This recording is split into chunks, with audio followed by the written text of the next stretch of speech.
So as we arrive here sa island of Zapatos, kasama natin yung mga eagles from different municipalities of Masbate.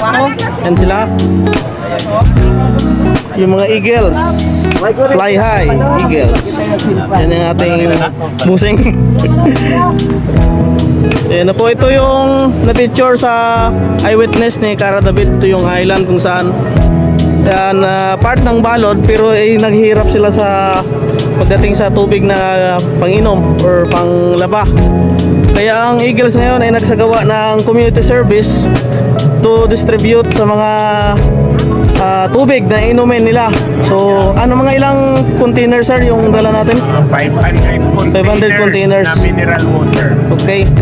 So ayan, saludo tayo sa grupo ng Eagles dahil nagkaroon sila ng puso dito sa lugar kung saan ay part na rin ng Balod, municipality ng Balod, province of Masbate. So pababa na lang kami at mamaya ay distribute na ng tubig. Lalo pa!